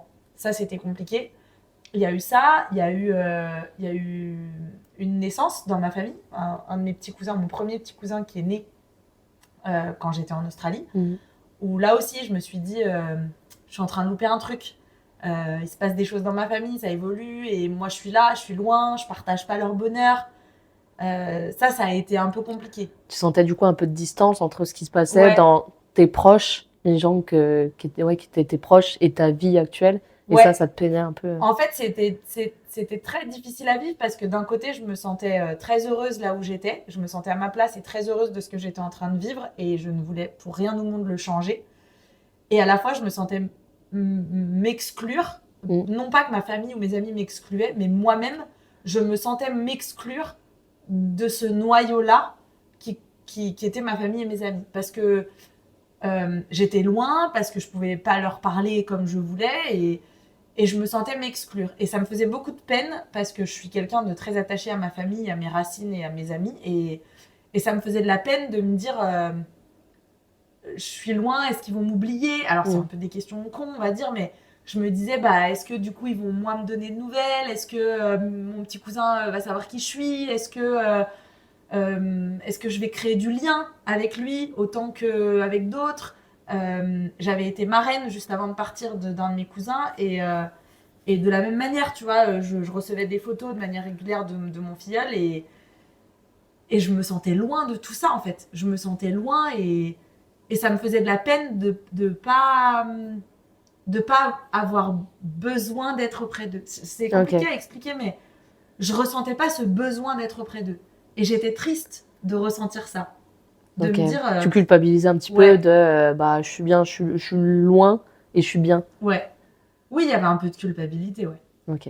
Et puis, malgré tout, c'est un facteur important aussi, la météo. En Australie, moi j'habitais à Brisbane, donc sur la côte Est, il fait beau 99,9% du temps. T'as le soleil, t'as la chaleur, t'es bronzé, t'as tes lunettes de soleil sur la tête tout le temps. Quand on arrivait au mois de décembre-janvier, où c'était plein été en Australie et que ma famille m'envoyait des photos sous la neige, je me disais, Ça mais te manquait pas, quoi. waouh, mais ça me manque pas, mais j'ai Tu pas préfères le envie, le soleil, la froid. plage et tout. Ah ouais, mais Ouais. vraiment, je me disais, mais c'est loin de moi tout ça, quoi. C'est Mm. loin de Mm. moi. Et j'avais pas du tout envie de rentrer. Ouais. T'étais bien où t'étais et malgré Ouais. du coup les petits moments de down, bah, t'étais quand même, tu te sentais quand même à ta place, quoi. Ouais, et puis il y a des moments de stress où tu vois, tu te fais des films, tu te montres des trucs en disant, putain, s'il arrive quoi que ce soit à n'importe qui de ma famille, Mm. je suis pas là, quoi. C'est vrai. Et je peux pas rentrer demain. Mm. Et ouais, tu te fais des petits coups de flip, de te dire. Et puis quand t'as pas de nouvelles pendant plusieurs jours, parce que ça arrive, ou t'as pas de nouvelles plusieurs jours, bah tu te stresses un peu. Tu te dis, est-ce qu'il s'est passé quelque chose? Est-ce qu'ils veulent pas me le dire? Est-ce que le fait que je sois loin, il m'exclut aussi de ces informations-là? Ok. Ouais, t'as toutes ces pensées quand même qui te Ouais, viennent. on va pas se mentir, hein, j'y pensais pas tous les jours, hein, Ouais, ouais, ouais, ouais. mais Mais ça quand parfois, ouais, même. tu te fais des petits coups de stress. Ou le soir, tu regardes un film toute seule et puis tu te dis, bah tiens, je sais que telle personne aurait aimé tu vois, Mm. telle personne aurait aimé le film. Ou bah tiens, j'aurais aimé passer cette soirée avec telle personne. Ouais. Ou c'est des petits moments où tu as des petits moments de nostalgie, un peu de tristesse, mais Au final, un petit peu comme si bah, t'es originaire de Lyon et tu te retrouves à aller habiter à Biarritz et que tu vois moins les personnes, ouais, mais je pense que c'est quand même à exactement ça. distance. Ouais, Mm. ok. Donc au final, t'es dans ta maison de rêve avec tes colocs australiens, t'es arrivé au summum de ce que tu voulais. Ouais. Tu restes combien de temps là-bas? Je reste tout le deuxième semestre. Et à l'issue de mon semestre, il y a la remise des diplômes. Et là, je décide de partir de ma coloc, puisque mon frère et ma meilleure amie arrivent pour un voyage de 3 semaines.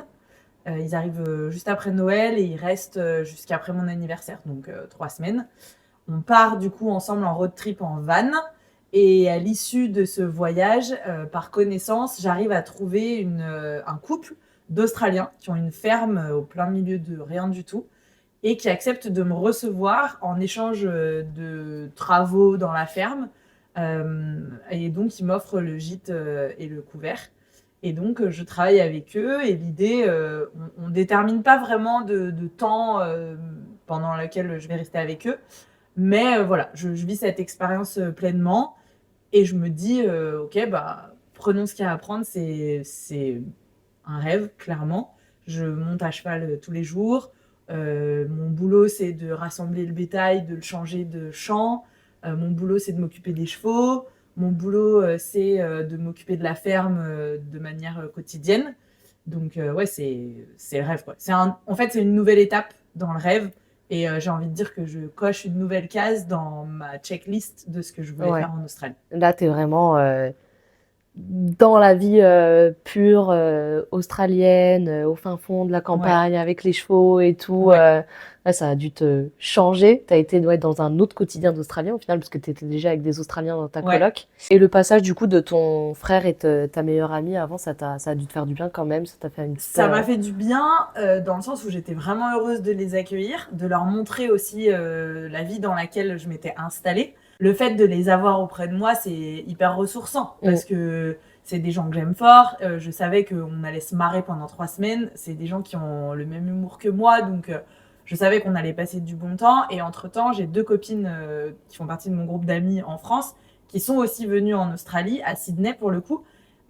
Et qui ont décidé de voyager, elles, de leur côté. Donc, il n'était pas forcément question de faire un bout de chemin ensemble, mais on décide de tous se retrouver au Nouvel An à Sydney et de passer donc le réveillon au pied de l'Opéra et du Harbour Bridge. Donc, on passe quelques jours ensemble et c'est génial parce qu'on fait encore la fête, on rencontre encore des nouvelles personnes. Jour de l'an de ouf. Jour de l'an de ouf, mais on est ensemble. Donc, pour le coup, on partage encore d'autres choses ensemble. Ouais. Et c'est une expérience qu'on vit. C'est rigolo parce que c'est un peu comme si tu ramenais un peu de la maison Ouais, dans ton... dans ton quotidien. Mais on passe des moments incroyables et avec mon frère et ma meilleure amie, on s'éclate Vous quoi. Et kiffez, je ouais. leur fais découvrir aussi l'Australie que j'aime, c'est-à-dire l'Australie avec ses plages, l'Australie avec le surf, l'Australie avec ses soirées, ses fêtes, ses rencontres et tout ce que ça a de bon à partager quoi. Tout le côté fun de la vie quotidienne. Exact. Ça te fait pas trop mal au cœur quand ils repartent? Non, parce que je sais ce qui m'attend derrière. Je sais que je pars à la ferme après leur départ. Mhm. Donc je sais que c'est un nouveau pan de l'aventure qui démarre pour moi. Ça me fait un petit pincement qu'ils partent parce que forcément, quand tu passes 3 semaines, 24 heures sur 24 avec tes amis, avec des gens proches, bah, quand ils repartent, c'est une petite déchirure. Ouais, ça fait un petit peu... Mais c'est voilà, c'est un petit pincement au cœur et je me dis de toute façon on va se revoir et ils ont vachement aimé l'Australie aussi donc il est question très rapidement de se dire oh là là mais on va revenir on va vite rentrer enfin on va vite revenir te voir en Australie etc donc non c'est pas plus difficile que ça. Ok. Et du coup, tu te retrouves à la ferme. Ouais, je me retrouve à la ferme Tu avec kiffes. Brett et Michel, du coup, qui m'accueillent très chaleureusement, avec qui je me sens très vite à l'aise. On partage plein de choses ensemble. Eux ont un quotidien de vrais cow-boys. Pour le coup, Brett, c'est quelqu'un qui a grandi dans cet univers-là aussi agricole. Et il a ce côté cow-boy, c'est-à-dire qu'il ne sort pas sans son chapeau, il ne sort pas sans son équipement. Et très vite, il me met dans le bain, très vite, il me prête un chapeau à lui. Et on va voir un rodéo. Et pendant ce rodéo, il me dit il faut que tu t'achètes ton chapeau. Il faut que tu achètes ton chapeau de cow-boy parce que tu fais partie de la famille, parce que maintenant tu es chez nous, etc. Et j'achète mon premier chapeau de cow-boy. Au final, de étudiante à Grenoble à cow-boy au fin fond C'est d'Australie. ça, exactement. Ok, super. Et tu vois, je rebondis donc sur ce que tu disais avec tes amis avant que tu passes des bons moments. J'ai l'impression que ben, tu es heureuse de la même manière, en fait, peu importe les personnes avec qui tu es. Mm. Et on a tendance à dire que bah, peu importe l'endroit où on est, ce qui compte, c'est les personnes avec qui on est. Mhm. J'ai l'impression que toi, c'est bah, peu importe le lieu où je suis, tant que... enfin, c'est le Tant truc qu'il y a du monde. voilà, c'est ça. Tant qu'il y a du monde, mais que, en fait, les gens avec qui tu es n'influencent pas ton bonheur dans le moment. Oui. Et que tu arrives à bah, créer des moments bien avec ces personnes-là. C'est quelque chose que tu arrives à ressentir un peu avec tout le monde ou que tu arrives à recréer. Enfin, tu es dans quel état d'esprit, en fait, pour arriver à vivre ces moments-là de joie un peu partout où tu vas, un peu partout. J'ai le sentiment qu'en Australie particulièrement, j'ai conscience de la beauté des moments que je vis et aussi de leur unicité. Je me dis que potentiellement, c'est des choses que je ne revivrai pas, ou en tout cas pas de la même manière si j'étais amenée à les revivre. Mhm. Donc, je prends vraiment tout le bonheur que ces moments m'apportent, peu importe avec qui je les partage. Ok. Donc, oui, je suis heureuse de les partager avec des gens que je connais, avec des gens avec qui je sais que je pourrais en reparler plus tard. Ça aussi, c'est quelque chose qui m'a beaucoup touchée à mon retour. C'est que finalement, les seules personnes avec qui je pouvais partager mes moments en Australie, c'est ceux qui étaient venus me voir, mes parents, mon frère, ma meilleure amie. C'est ceux qui avaient vu comment c'était là-bas et qui prenaient la mesure du bonheur que j'avais pu vivre là-bas et du coup qui pouvaient comprendre mon désarroi au moment du retour. Donc oui, j'ai vécu ces moments de bonheur-là, je les ai partagés avec plein de gens différents, de plein d'horizons différents, des gens avec qui j'ai gardé contact, des gens avec qui j'ai pas gardé contact. Et pour autant, c'est vraiment ancré en moi Mm. tout le bonheur que j'ai vécu là-bas. Ok. Ouais, t'es vraiment dans le moment présent et tu Oui. kiffes ta vie à fond. Du coup, après ta vie à la ferme, tu rentres en France pour reprendre tes études, C'est ça. c'est ça? Je rentre en France après avoir réfléchi à ce que je voulais faire par la suite. L'idée, c'était de se dire, normalement, une fois que j'ai terminé mes petites vacances, parce que c'était considéré comme des vacances, bah, qu'est-ce que je fais? Et là, je discute avec mon parrain qui, lui, a fait pas mal d'études et polyglotte et a une position haut placée dans une belle entreprise. Et il me dit, Clem, tu peux pas t'arrêter à un bac+3, il faut vraiment que tu continues, tu as les capacités de poursuivre tes études. Et si tu veux avoir un poste comme le mien, il faut vraiment que tu continues et que tu ailles au moins jusqu'au master. Donc là, la question se pose. Je me demande si je peux intégrer un master en Australie. Financièrement, c'est très compliqué. Les études en Australie, c'est très cher. Mon année, je viens de la payer 10 000 euros, qui correspond à 100% de mon crédit que j'avais fait avant de partir. Et pour continuer les études, c'est encore plus cher. Donc la question se pose de qu'est-ce que je fais. Mes parents ne peuvent pas subvenir à l'intégralité de mes frais de scolarité et à mes frais de vie aussi en parallèle quand même. Donc finalement, il n'y a qu'une seule option qui reste, c'est de rentrer et de pouvoir intégrer un master en France. C'est compliqué pour moi de me dire que je vais retourner sur les bancs de l'école après ce que j'ai vécu, après la liberté à laquelle j'ai goûté en Australie. Donc je rentre en février. Au départ, l'idée c'était de me dire je reste jusqu'au début des beaux jours et puis je rentrerai au mois de mai en France et je chercherai une école et j'intégrerai une école en septembre. Et en fait, je réalise que mon passeport expire dans une semaine. Donc je suis au fin fond du bush australien, je dois me rendre à l'ambassade à Sydney pour refaire mon passeport. Les délais sont trop courts, donc c'est un peu une évidence et à la fois un non-choix de me dire je dois rentrer en France avant que mon passeport expire et je prends l'avion le 14 février 2010 quand mon passeport expire. Just on time. Just on time, je me retrouve vraiment à l'aéroport, le douanier me dit vous n'avez pas... Enfin, voilà, c'est peut-être temps de rentrer. C'est peut-être temps de rentrer, vous avez fait les choses bien, mais maintenant il faut partir, vous n'avez plus le droit d'être là. Donc je me retrouve en France le 14 février 2010. Je quitte le bush avec des étendues incroyables, très belles, un quotidien à cheval avec le bétail. Cheveux au vent et liberté. Voilà. Et je me retrouve en plein hiver à Villeurbanne. Il fait froid, les journées sont courtes, il fait gris, il pleut, il neige. C'est vraiment un changement radical qui me met au fond de la gamelle. Ouais. Du coup, vraiment coup dur, tu te prends la réalité en pleine face. Comment tu le vis ? Je le vis mal, je le vis très mal. Quand je rentre, ma première pensée, c'est de me dire pourquoi je suis rentrée ? Qu'est-ce que je fais là ?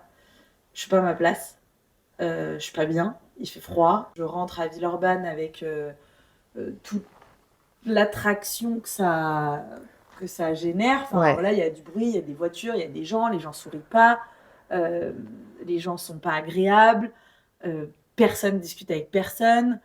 Enfin voilà, je ne vois que le négatif à ce moment-là de mon retour.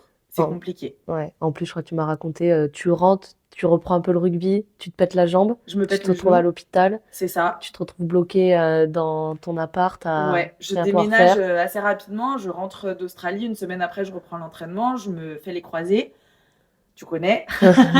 J'habite à ce moment-là en coloc dans un appart au 3e étage sans ascenseur. Donc, je suis coincée dans ma tour d'ivoire. J'ai pas de travail parce que je ne peux pas travailler à cause de ma jambe. J'attends l'opération avec impatience, je me fais opérer, c'est douloureux comme jamais. J'ai tous les soins derrière qui me permettent quand même de me remettre assez vite sur pied. Donc j'ai cette perspective-là de reprendre le rugby le plus vite possible et de pouvoir attaquer mon master du coup en alternance dès le mois de septembre. Ouais. Donc au final, tu rentres et t'es dans un contexte qui fait que un peu compliqué quoi, de se remettre dedans. Ouais. Tout va mal, c'est compliqué. Je suis très heureuse d'être avec mes amis et à la fois l'Australie me manque. Pas forcément les gens en Australie, parce que, comme je te disais, j'ai fait plein de rencontres et finalement, il y a peu de gens avec qui j'ai maintenu le contact. Et plus la vie australienne et le lifestyle, en gros, qu'il y a là-bas. Ok. Et ça dure combien de temps, du coup, cette période un peu down ? Ça dure 1 an. Ouais. Ça dure une année, où le temps de me faire opérer, de me remettre, etc. Surtout que je démarre mon master dans une entreprise qui me plaît pas. Donc, c'est compliqué. J'ai la chance d'intégrer Renault Trucks assez rapidement, donc je change d'entreprise en cours d'année. Et Renault Trucks me signe un contrat de 2 ans d'alternance, donc je vois en tout cas la perspective de mes 2 années d'études en me disant, bon, au moins je suis fixée, je sais que j'ai 2 ans. Nouveau step. C'est ça. Et déjà, du coup, à ce moment-là, tu savais que tu voulais repartir en Australie après ou... Oui. Ok. L'Australie, c'était mon vœu numéro 1.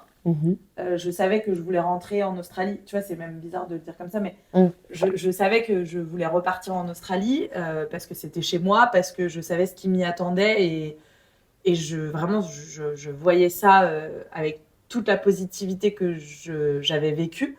Donc c'est vraiment mon but ultime de finir mes 2 années de master et de repartir avec un nouveau visa qui me permet de travailler dans la branche dans laquelle j'étudie. Et donc, entre-temps, tu rencontres un mec, Un amoureux, voilà, exact. avec qui vous avancez doucement, on va Ouais, on dire. avance doucement. Lui, il a une relation. Donc moi, je suis le plus un. Sur le moment, ça me dérange pas trop parce que j'ai pas forcément l'intention de créer une relation sérieuse avec quelqu'un. De Et toute façon, puis, tu as tes plans derrière, tu veux je savais que je repartir. repartais, donc il n'y avait pas forcément de nécessité de m'installer ici. Et en fait, de fil en aiguille, ben, je tombe amoureuse. Et puis, très rapidement, je lui explique que moi, mon but, c'est de repartir à la fin de mes études. C'est un choc pour lui, il décide de quitter sa copine et il m'annonce qu'il veut partir avec moi. Donc, Changement de plan.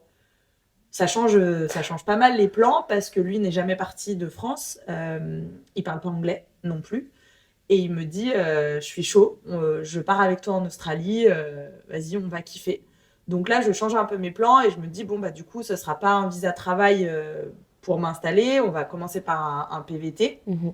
un visa vacances-travail, qui va nous permettre de bouger, de visiter l'Australie. Moi, j'ai eu l'occasion de visiter pas mal d'endroits en Australie, mais pas forcément toute l'Australie. Donc je me dis, c'est une opportunité, c'est une nouvelle opportunité, en tout cas, de découvrir autre chose de ce pays que j'aime tant.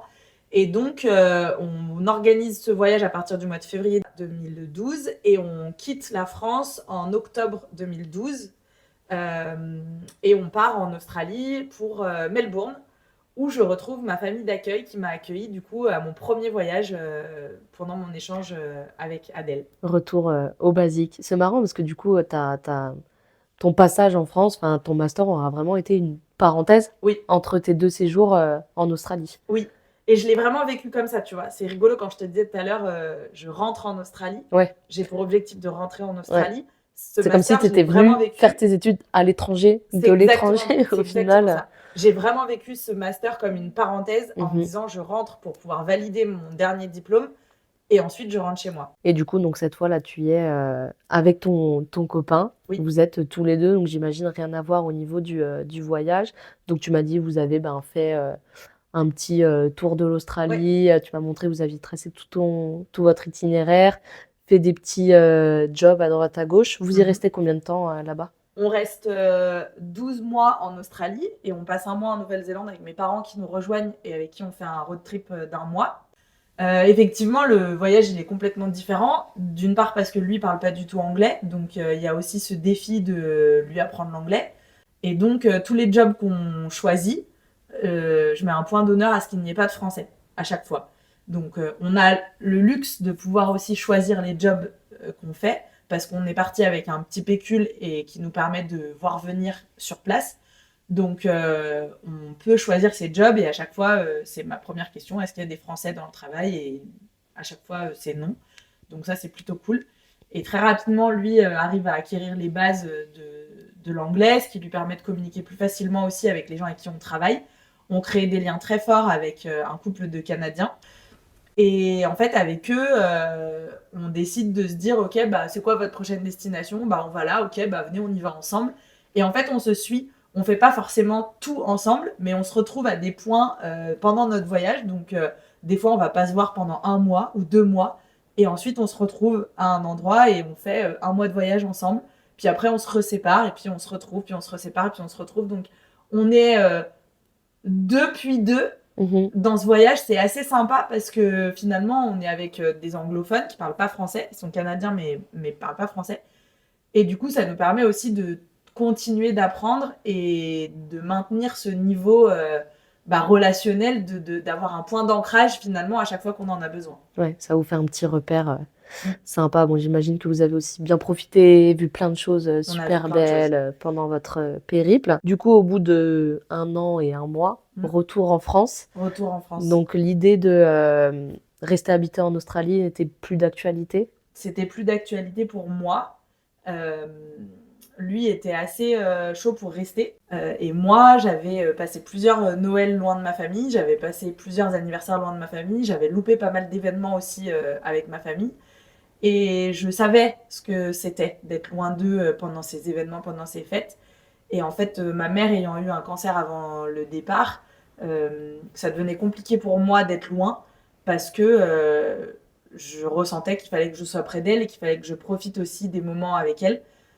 Même si elle était guérie quand elle est venue en Nouvelle-Zélande, je sais pas, j'ai une petite voix qui me disait T'as peut-être fait c'est ton temps compliqué. en Australie, là, Ouais, t'as plus envie. Ta priorité a peut-être changé en fait, à ce c'est moment-là. curieux, tu vois, c'est assez curieux parce que en réfléchissant, je me dis, encore une fois, l'objectif c'était de se dire, fais une nouvelle parenthèse pour passer autant de temps que possible avec ta famille et tu reviendras. Mm. Quand on est rentré en France, c'était plus une décision de ma part, pour Ouais. le coup. Et quand on est rentré très rapidement, on s'est dit, bon, il faut qu'on se trouve un appart, il faut qu'on trouve un job. Et en fait, c'était aussi une volonté de ma part de commencer ma carrière. J'avais 24 ou 25 ans, j'avais bouclé mes études, j'allais pas aller plus loin. Donc je me suis dit, bon, bah maintenant c'est bon, j'ai tout le bagage nécessaire pour commencer ma carrière. Il faut vraiment que je commence à écrire mon CV de manière un peu plus concrète. Donc on s'installe, je trouve un boulot. Et très vite, on commence à parler de mariage, de bébé, de tout ça.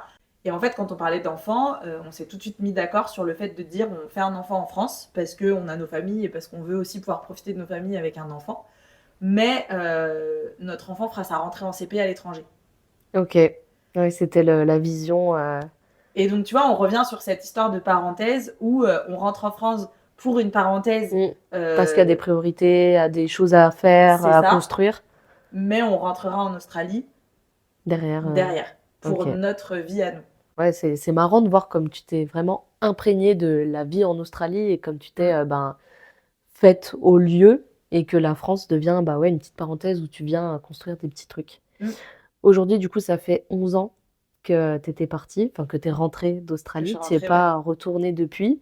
Avec le recul, est-ce que tu peux dire, tu peux nous partager ben, ce que ça t'a apporté dans la vie, ce voyage-là, enfin ces voyages-là? Qu'est-ce que ça t'a apporté dans ta vie pro, perso Déjà, j'ai acquis un très bon niveau d'anglais. Ça me permet aujourd'hui de prétendre à des postes qui nécessitent un très bon niveau d'anglais. Ça, je sais que c'est un atout fort en France parce qu'il y a beaucoup d'entreprises qui veulent s'exporter à l'international et qui Mm. ont besoin justement de personnes qui ont un bon niveau d'anglais et pas juste un niveau scolaire. Donc ça, c'est quelque chose qui est acquis aujourd'hui chez moi et donc c'est une vraie force. Ça m'a apporté une très belle ouverture d'esprit. J'ai grandi dans une famille où on m'a toujours expliqué, alors mes deux parents ont des visions très différentes du monde. Comme je te disais, ma mère a beaucoup voyagé, elle est très ouverte sur les autres cultures, etc. Mon père a subi le racisme quand il était petit, parce qu'il est fils d'immigrés. Et du coup, il m'a toujours appris à me méfier des autres, à me dire oui, mais les étrangers, il faut faire attention, Mm. etc. Donc j'avais vraiment deux visions très Opposé, opposées ouais. en grandissant. Et les voyages m'ont permis de me forger ma propre opinion sur tout ça. Le fait d'avoir vécu à l'étranger et d'avoir été l'étrangère, d'avoir été celle qui n'est pas Mm. d'ici, j'ai vu comment j'ai été accueillie, j'ai vu comment j'ai été perçue, j'ai vu les portes qui m'ont été ouvertes aussi là-bas. Et quand je suis rentrée, je me suis dit, mais il n'y a pas de raison de fermer les portes à ceux qui ne sont pas d'ici, en fait. Il faut, au contraire, il faut leur ouvrir les portes et c'est comme ça que ça se passe le mieux. Et ça crée de l'échange, ça crée de la richesse, ça crée une nouvelle culture parce qu'on mélange les cultures et donc ça crée des nouvelles choses entre nous. Donc ça m'a vraiment permis d'ouvrir mon esprit aussi à tout ça, de m'ouvrir aux autres, de m'ouvrir à des personnes bah, voilà, qui viennent de pays étrangers, de mieux les écouter, mieux les apprendre en quelque sorte, apprendre à les comprendre. Et puis, bah forcément, en ayant côtoyé des personnes internationales, quand tu rencontres des gens qui viennent d'ailleurs, tu te dis ah ouais, toi tu viens là, ah j'ai rencontré quelqu'un qui était de là-bas aussi, il vient de telle ville, etc. Et du coup, tu sais aussi comment les appréhender. Tu Mm. sais quelles sont leurs coutumes, tu sais quels sont bah voilà, leurs rituels, etc. Donc, t'as aussi une autre manière de les appréhender. T'es pas dans l'inconnu total. Après, forcément, tu rencontres des Oui, gens c'est d'autres le pays que but. tu connais pas, mais l'approche est différente. Du Ouais, fait des expériences vécues, l'approche est différente. T'es beaucoup ok. plus dans la douceur, plus que dans le jugement. Ouais, ça t'a développé du coup une curiosité de l'autre et une écoute plus C'est active de ça. l'autre pour Beaucoup apprendre plus d'empathie. à l'accueillir. Ouais, beaucoup plus d'empathie. Et tu es aussi maman, donc d'une Oui, petite fille. Est-ce que c'est quelque chose que tu lui transmets, le oui, voyage, ton kiff du voyage, de bouger, etc. sans hésiter. En fait, au-delà du voyage et de ce que ça peut apporter de voir d'autres choses Et le fait de faire briller ses yeux, parce que forcément, tu vas voir l'Empire State Building, tu vas voir Big Ben, c'est des choses qui sont assez incroyables et que tu vois que dans les livres ou sur des vidéos. Le fait de le voir en vrai, ça génère quelque chose d'assez fou. Au-delà de ça, pour moi, c'est hyper important de lui faire découvrir le monde, de lui faire partager des nouvelles cultures. Charlie, elle voyage depuis qu'elle a 2 mois, 4 mois je pense. La première fois, elle est allée en Italie, elle avait 4 mois. À 8 mois, elle est allée en Hollande. À 14 mois, elle est allée au Canada. Plein de gens m'ont déconseillé de l'emmener en voyage en me disant mais elle est trop petite, elle s'en souviendra pas. Effectivement, elle s'en souviendra pas. Mais c'est aussi des moments qui sont ancrés en elle.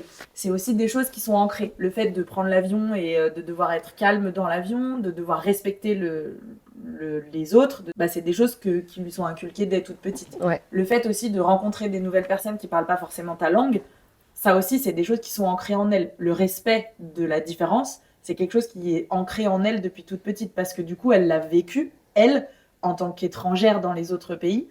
Et ça, c'est hyper important pour moi, de lui inculquer ça, le respect de la différence, et le fait que tu vas chez les autres, t'es pas chez toi, donc tu dois te plier aux coutumes des autres. Typiquement, quand on est allé à Londres très récemment, en fait, tu manges comme les Anglais, à l'heure des Anglais. C'est-à-dire que tu manges tôt, et puis tu manges les mets des Anglais. Tu manges pas comme chez toi. Ouais. Tu n'imposes pas aux autres ta culture. Tu viens et tu te plies à la culture des autres. Ça, c'est quelque chose qui est hyper important pour moi de lui apprendre.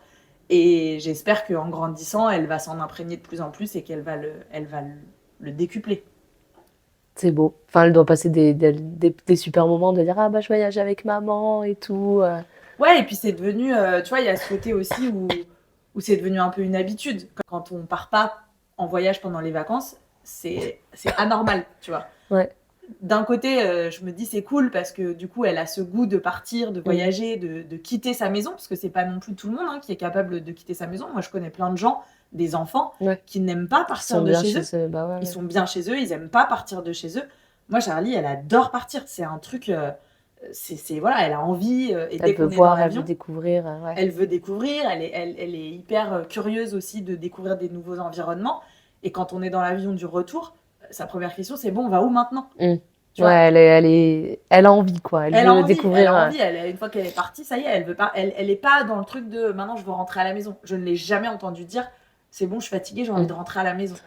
C'est pas. Et ça, pour le coup, je pense que c'est moi qui lui ai transmis aussi cette sérénité pendant les voyages, de se dire on est là, on est bien. Ça se passe bien. Ça se passe bien.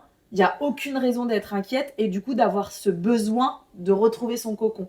Si tout se passe bien, on ne veut pas rentrer chez soi. Non, on est plutôt pas mal. Merci pour ton intervention, d'avoir partagé ton petit parcours. Pour terminer, si tu avais un conseil à donner à une personne qui veut partir toute seule, loin de chez elle, ce serait quoi ? Je lui dirais crois en toi. Ça me semble essentiel parce que quand on part, rien ne peut nous arriver. On va faire face à des épreuves, on va faire face à des problèmes, c'est une évidence, mais moi j'ai toujours dit, la vie met sur ta route que des épreuves que tu peux surmonter. On a les ressources nécessaires, on est capable de faire des choses, des grandes choses. On n'est pas moins bien que n'importe quel autre être humain. Il y en a qui ont réussi à faire des exploits, pourquoi pas toi ? Pourquoi tu n'y arriverais pas ? Pourquoi tu serais moins bien que les autres ? Crois en toi, crois en tes capacités et pars découvrir le monde. C'est tellement important, ça apporte tellement de richesse de découvrir le monde, de rencontrer d'autres cultures, de rencontrer des gens, même avec qui tu vas parler pendant 2 heures. C'est pas grave, c'est des rencontres qui restent gravées dans ton cœur et qui un jour te serviront. Comme quoi, avec un peu de confiance en soi, c'est vrai, t'as raison, je pense qu'on peut faire pas mal de choses. Merci, en tout cas, Clem. Merci à toi, c'était très cool. Yes, c'était sympa pour ce premier podcast. C'est le premier podcast. First one. Bravo. J'espère que cet épisode vous a plu. En tout cas, je vous remercie d'avoir écouté jusqu'au bout et je serais ravie d'avoir votre feedback en commentaire. Et si jamais vous connaissez quelqu'un qui voudrait partir en Australie mais qui hésite un petit peu, vous pouvez toujours lui partager cet épisode. Peut-être que ça le motivera.